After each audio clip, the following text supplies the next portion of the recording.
My name is Steve. Steve, and we're in Portland, right? Yeah. You play in a high school team or something, or I played in high school. where is that? Aberdeen, Washington, not too far from here. Okay. What comes to mind always is the match in which I missed a shot that I guess I felt I should have hit, and in frustration, which I usually didn't succumb to in any noticeable way, I threw my racket straight up in the air, and I caught it on the way down. But that was bad enough for my coach to storm out onto the court and get in my face and tell me I would never play for him again if he ever saw anything like that again. That's old school. I walked back to the baseline with my tail between my legs after that. But I wouldn't call that one of my greatest moments. Cool. I teach 8th graders. It's 8th graders what?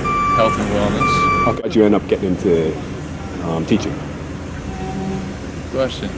I studied business in undergraduate, and then I ended up right after graduating working here in Portland with a group called the Jesuit Volunteer Corps. I ended up working with homeless and runaway kids for a year, and that kind of changed the trajectory of my life, just spending time with these teenagers who were really struggling. So by the time I got done with that, I decided that I would change course away from business.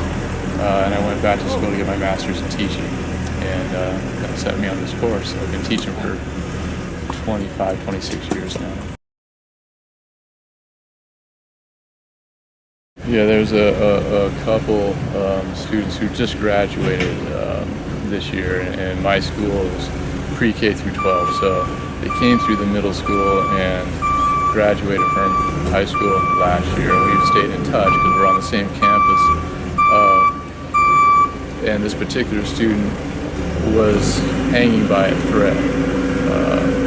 Some pretty significant self-harm going on, a lot of great pain and suffering related to a range of issues. So we worked through a lot of that together with a lot of tears and and her closest friend at the time, and they're still very close friends, was very much involved in what this was too. And so our time together ultimately became really very clearly about love. Right.